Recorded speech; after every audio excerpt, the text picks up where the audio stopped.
بسم اللہ الرحمن الرحیم نحمده ونصلی علی رسولہ الکریم اما بعد۔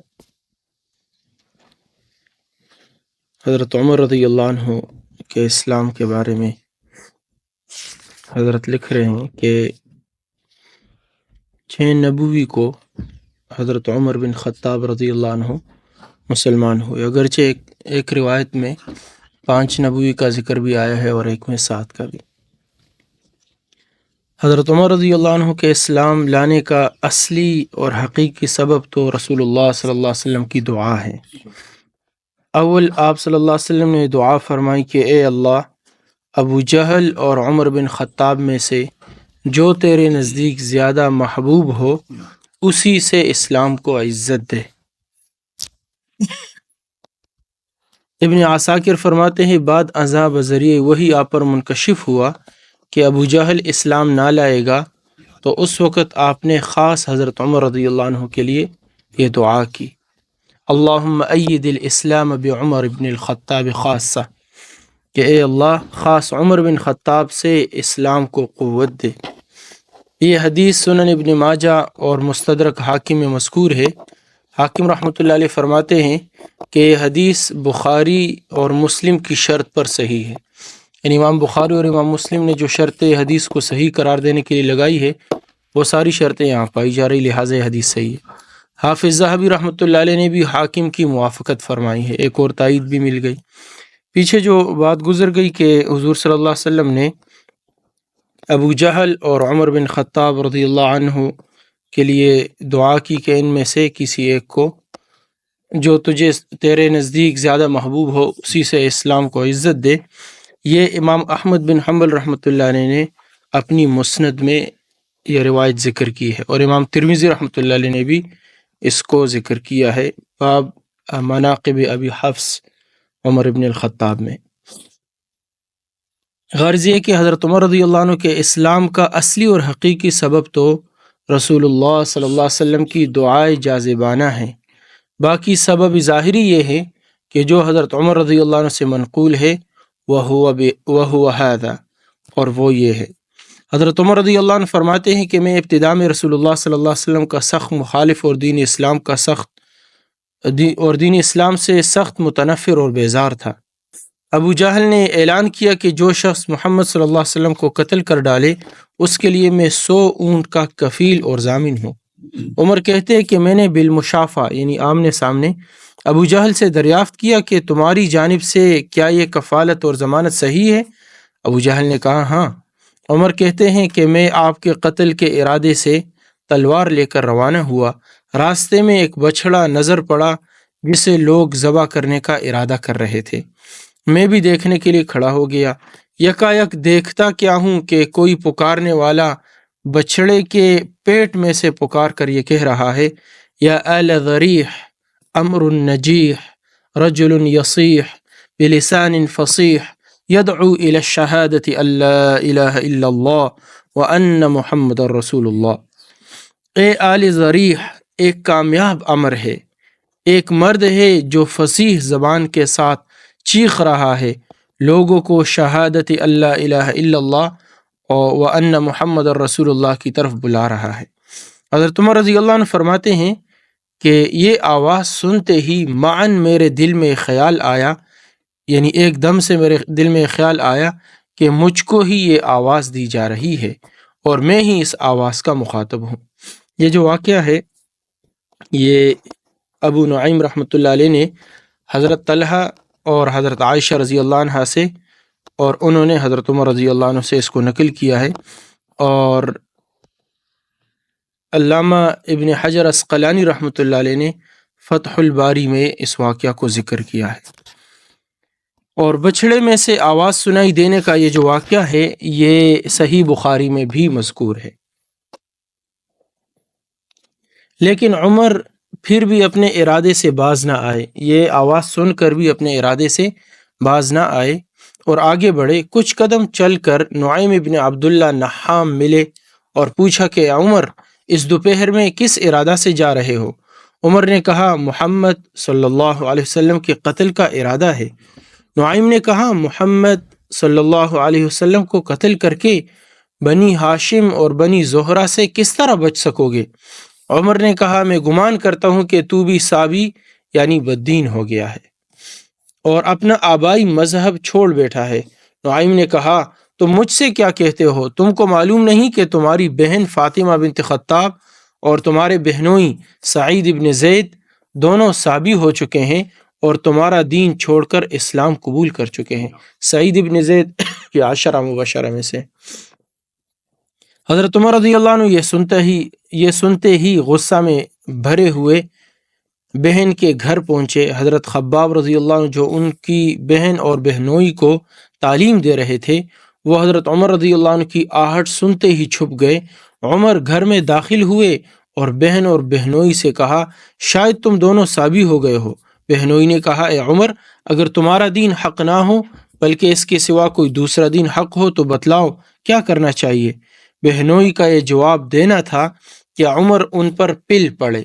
پل پڑنا ایک دم سے حملہ کرنا اور ایک دم سے مار شروع کرنا۔ بہن شوہر کے چھڑانے کے لیے آئی تو ان کو اس قدر مارا کہ چہرہ خون آلود ہو گیا۔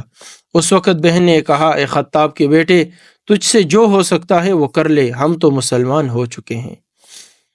اے اللہ کے دشمن، تو ہم کو محض اس لیے مارتا ہے کہ ہم اللہ کو ایک مانتے ہیں۔ خوب سمجھ لے کہ ہم اسلام لا چکے ہیں اگرچہ تیری ناک خون آلود ہو۔ حضرت عمر رضی اللہ عنہ یہ سن کر کچھ شرمائے اور کہا کہ اچھا وہ کتاب جو تم پڑھ رہے تھے مجھ کو دکھلاؤ۔ یہ سنتے ہی حضرت خباب رضی اللہ عنہ جو مکان کے کسی گوشہ میں چھپے ہوئے تھے فوراً باہر نکل آئے۔ بہن نے کہا انک رجس وانہ لا یمسہ الا المطہرون فقم فتوضا، تو ناپاک ہے اور قرآن پاک کو پاک ہی لوگ چھو سکتے ہیں، جاؤ وضو کر کے آؤ۔ عمر اٹھے اور وضو کیا یا غسل کیا، یعنی روایت کا اختلاف ہے، ایک روایت میں وضو کا ذکر ہے اور دوسرے میں غسل کا، اور صحیفہ مطہرہ کو ہاتھ میں لیا جس میں سورہ طٰہٰ لکھی ہوئی تھی، پڑھنا شروع کیا یہاں تک کہ اس آیت پر پہنچے اننی انا اللہ لا الہ الا انا فاعبدنی واقم الصلاۃ لذکری۔ سورہ طٰہٰ ہے، میں ہی معبود برحق ہوں، میرے سوا کوئی معبود برحق نہیں، پس میری ہی عبادت کرو اور نماز کو میری یاد کے لیے قائم کرو۔ دیکھو یہاں اللہ نے کہا نماز قائم کرو میری یاد کے لیے، تو اس کی ایک مثال ہم اس طرح سمجھ سکتے ہیں، ہمارا کوئی عزیزوں میں بھی سب سے زیادہ جو عزیز ہوتے ہیں وہ اولاد، ماں باپ، قریبی رشتہ دار جو بہن بھائی ہے، وہ اگر ہم سے خاص طور پر اولاد اگر کہیں دور چلے جائیں تو وہ اگر جسمانی طور پر دور بھی ہے لیکن ذہن کے اعتبار سے ہم ہر وقت ان کے پاس ہے، وہ ہمارے پاس ہے۔ تو اللہ کے لیے اللہ فرما رہے میرے لیے نماز قائم کرو میری یاد میں، نماز ایسی ہو کہ اللہ کی طرف اس میں 100% دھیان ہو، اللہ کے ساتھ لو لگائے ہوئے ہوں، اور جو ہم بول رہے ہیں وہ ہم سمجھ بھی رہے ہوں۔ اور چونکہ قرآن پاک حدیث پاک میں آتا ہے کہ سورہ فاتحہ جب آدمی پڑھتا ہے تو ہر جملے کے مقابلے میں اللہ تعالیٰ جواب دیتے ہیں، تو ان ساری چیزوں کا استحضار کر کے ہم نماز پڑھیں۔ بے ساختہ بول اٹھے حضرت عمر رضی اللہ عنہ اس آیت پر پہنچ کر بے ساختہ بول اٹھے ما احسن هذا الکلام واکرمہ، کیا ہی اچھا اور بزرگ کلام ہے۔ حضرت خباب رضی اللہ عنہ نے حضرت عمر رضی اللہ عنہ سے سن کر کہا کہ عمر تم کو بشارت ہو، میں امید کرتا ہوں کہ رسول اللہ صلی اللہ علیہ وسلم کی دعا تمہارے حق میں قبول ہوئی۔ عمر نے کہا اے خطاب مجھے حضور صلی اللہ علیہ وسلم کے پاس لے چلو۔ حضرت خباب رضی اللہ عنہ عمر کو ساتھ لے کر دار ارقم کی طرف چلے جہاں رسول اللہ صلی اللہ علیہ وسلم اور صحابہ کرام جمع ہوا کرتے تھے۔ دروازہ بند تھا، دستک دی اور اندر آنے کی اجازت چاہی، یہ معلوم کر کے کہ عمر اندر آنا چاہتے ہیں۔ کوئی شخص دروازہ کھولنے کی جرت نہ کرتا تھا۔ حضرت حمزہ رضی اللہ عنہ نے فرمایا کہ دروازہ کھول دو اور آنے دو، اسد اللہ و اسد رسول، اللہ نے عمر کے ساتھ خیر اور بھلائی کا ارادہ فرمایا ہے، تو اگر اللہ نے عمر کے ساتھ خیر اور بھلائی کا ارادہ فرمایا ہے تو اللہ اس کو ہدایت دے گا اور اسلام لے آئے گا اور اللہ کے رسول کا اتباع کرے گا، ورنہ تم اللہ کے حکم سے اس کے شر سے محفوظ اور مامون رہو گے، یعنی میں اس کو سنبھال لوں گا۔ اور بحمد اللہ عمر کا قتل کر دینا ہم پر کچھ دشوار نہیں، اور ایک روایت میں ہے کہ حضرت حمزہ رضی اللہ عنہ نے فرمایا اگر عمر خیر کے ارادے سے آ رہا ہے تو ہم بھی اس کے ساتھ خیر کا معاملہ کریں گے، اور اگر شر کے ارادہ سے آ رہا ہے تو اسی کی تلوار سے اسے قتل کریں گے۔ اور رسول اللہ صلی اللہ علیہ وسلم بھی دروازہ کھولنے کی اور رسول اللہ صلی اللہ علیہ وسلم نے بھی دروازہ کھولنے کی اجازت دی۔ دروازہ کھول دیا گیا اور دو شخصوں نے، حضرت عمر رضی اللہ عنہ فرما رہے، اور دو شخصوں نے میرے دونوں بازو پکڑے اور آپ کے سامنے لا کر مجھ کو کھڑا کیا۔ آپ نے ان سے دریافت فرمایا کہ چھوڑو، نہیں، آپ نے ان سے فرمایا کہ چھوڑو، اور میرا کرتا پکڑ کر اپنی طرف کھینچا اور کہا، اے خطاب کے بیٹے، اسلام لا، اور یہ دعا فرمائی، اللہم اہدہ، اے اللہ اس کو ہدایت دے۔ اور ایک روایت میں ہے کہ یہ فرمایا، اللہم ھذا عمر بن الخطاب، اللہم اعز الدین بعمر بن الخطاب، اے اللہ یہ عمر بن خطاب حاضر ہیں، اے اللہ اس سے اپنے دین کو عزت دے۔ اور عمر رضی اللہ عنہ سے مخاطب ہو کر فرمایا، اے عمر، کیا تو اس وقت تک باز نہ آئے گا جب تک خدا عز و جل تجھ پر کوئی رسوا کن عذاب نازل نہ فرمائے؟ عمر نے عرض کیا، یا رسول اللہ، اسی لیے حاضر ہوا ہوں کہ ایمان لاؤں اللہ پر اور اس کے رسول پر اور جو کچھ اللہ کے پاس سے نازل ہوا۔ اشہد ان لا الہ الا اللہ وانک رسول اللہ۔ رسول اللہ صلی اللہ علیہ وسلم نے فرط مسرت سے بآواز بلند تکبیر کہی۔ خوشی کا موقع ہے، اللہ کے نبی نے حضرت عمر کے اسلام لانے پر خوش ہو کر آواز بلند سے اللہ اکبر کہا، جس سے تمام اہل دار نے، یعنی جتنے بھی اس مجلس میں موجود تھے، سب نے پہچان لیا کہ عمر مسلمان ہو گئے۔ یہ تمام تفصیل سیرت ابن ہشام اور عیون الاثر میں مذکور ہے۔ علامہ زرقانی رحمۃ اللہ علیہ فرماتے ہیں کہ حضرت عمر کے اسلام کا یہ مفصل واقعہ مسند بزار، معجم طبرانی اور دار قطنی میں حضرت انس رضی اللہ عنہ سے، اور دلائل بیہقی میں ابن عباس رضی اللہ عنہ سے، دلائل ابو نعیم میں حضرت طلحہ اور حضرت عائشہ رضی اللہ عنہ سے مروی ہے۔ حضرت ابن عباس رضی اللہ عنہ فرماتے ہیں کہ جب عمر رضی اللہ عنہ مسلمان ہوئے تو جبریل امین نازل ہوئے اور یہ فرمایا، اے محمد، تمام اہل آسمان حضرت عمر کے اسلام سے مسرور اور خوش ہوئے۔ ابن ماجہ نے اس کو روایت کیا اور امام حاکم رحمۃ اللہ علیہ نے بھی اس کو روایت کیا ہے اور اس حدیث کو صحیح کہا ہے۔ اور امام ذہبی رحمۃ اللہ علیہ فرماتے ہیں کہ اس حدیث کی سند میں ایک راوی ہے جس کا نام عبداللہ بن خراش ہے، یعنی اس راوی کو دار قطنی رحمۃ اللہ علیہ نے ضعیف قرار دیا ہے۔ بہرحال دونوں باتیں ہیں، ایک طرف صحیح ایک طرف ضعیف، لیکن یہ کوئی عقائد کے ساتھ یا فرائض کے ساتھ تعلق رکھنے والی بات نہیں ہے، ایک تاریخی بات ہے۔ لیکن حضرت عمر کے اسلام سے فرشتے مسرور ہوئے، خوش ہوئے۔ حضرت عمر رضی اللہ عنہ اسلام لائے اور اسی وقت سے دین کی عزت اور اسلام کا ظہور اور غلبہ شروع ہو گیا۔ علی الاعلان حرم میں نماز پڑھنے لگے، اعلانیہ طور پر اسلام کی دعوت و تبلیغ شروع ہو گئی۔ اسی روز سے حق اور باطل کا فرق واضح اور ظاہر ہوا اور رسول اللہ صلی اللہ علیہ وسلم نے آپ کا نام فاروق رکھا۔ حضرت عمر رضی اللہ عنہ جب اسلام لے آئے تو ایک خیال پیدا ہوا کہ اپنے اسلام کی اطلاع ایسے شخص کو دوں کہ جو بات کے مشہور کرنے میں خوب ماہر ہو، تاکہ سب کو میرے اسلام کی خبر ہو جائے۔ بعض لوگ ہوتے ہیں نا کہ بات پہنچانے میں بڑے ماہر ہوتے ہیں تو سب کو میرے اسلام کی خبر ہو جائے۔ چنانچہ میں جمیل ابن معمر کے پاس گیا جو اس بات میں مشہور تھا اور کہا، اے جمیل، تجھ کو معلوم بھی ہے کہ میں مسلمان ہو گیا ہوں اور محمد صلی اللہ علیہ وسلم کے دین میں داخل ہو گیا ہوں۔